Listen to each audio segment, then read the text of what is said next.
Hello viewers, তো ইউটিউবে একটি বড় সিক্রেট জিনিসের ব্যাপারে জানা গেল, যেটাতে আপনাদের চ্যানেল দিন দিন ডেড হয়ে যাচ্ছে আর চ্যানেলে কোনো ভিউ আসছে না।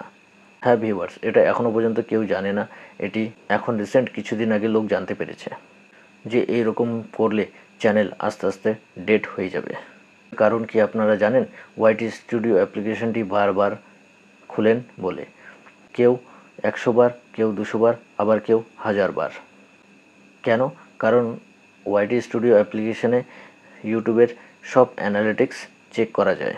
কত ভিউ, কত সাবস্ক্রাইবার, কত ওয়াচ টাইম, কোন ভিডিও কীরকম পারফরমেন্স করছে, সব আমরা ইউটিউব স্টুডিও থেকে চেক করতে পারি।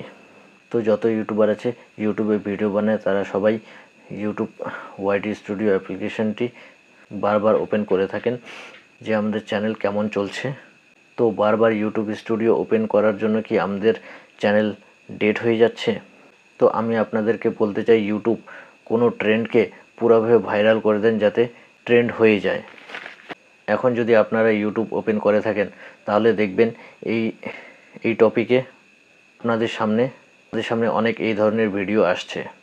বড় বড় ইউটিউবার এই টপিকে ভিডিও বানাচ্ছে যে বারবার ইউটিউব স্টুডিও ওপেন করলে পরে চ্যানেল ডেড হয়ে যায়।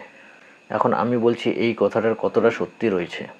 তো আমি আপনাদেরকে বলতে চাই যে ইউটিউব স্টুডিও বারবার খোলার জন্য চ্যানেল কোনোভাবেই ডেড হয় না, কারণ এটা সম্পূর্ণ ফেক নিউজ। এখন বহু ক্রিয়েটর এই টপিক নিয়ে ভিডিও বানাচ্ছে, আর এরকমও হয় যে অনেক অডিয়েন্স ভিডিও না দেখে ভিডিওর থাম্বনেল এবং টাইটেল দেখে ভেবে নেন যে ইউটিউব স্টুডিও বারবার ওপেন করলে পরে আমাদের চ্যানেল ডেড হয়ে যাবে। পুরো ভিডিও না দেখার কারণে তাদের মাইন্ড সেট হয়ে যায় যে ইউটিউব স্টুডিও বারবার ওপেন করলে পরে চ্যানেল ডেড হয়ে যায়। তো এই জন্য আমার এই ভিডিওটি বানানো খুবই দরকার ছিল। তো আপনারা ইউটিউব স্টুডিও যতবার ইচ্ছা খুলতে পারেন, এর জন্য আপনাদের চ্যানেলে কোনো প্রবলেম হবে না বা আপনাদের চ্যানেল ডেড হবে না। তো এই ভিডিওটি নিয়ে আপনাদের কী রায় আছে কমেন্টে অবশ্যই জানাবেন, এবং চ্যানেলে যারা নতুন আছেন তারা অবশ্যই চ্যানেলটিকে সাবস্ক্রাইব করে পাশে দিয়ে বেল আইকনটি প্রেস করে দেবেন, যাতে আমাদের নতুন কোনো ভিডিও আসলে পরে নোটিফিকেশনটি সবার আগে আপনার কাছে পৌঁছায়। তো চলুন, দেখা হচ্ছে নেক্সট ভিডিওতে।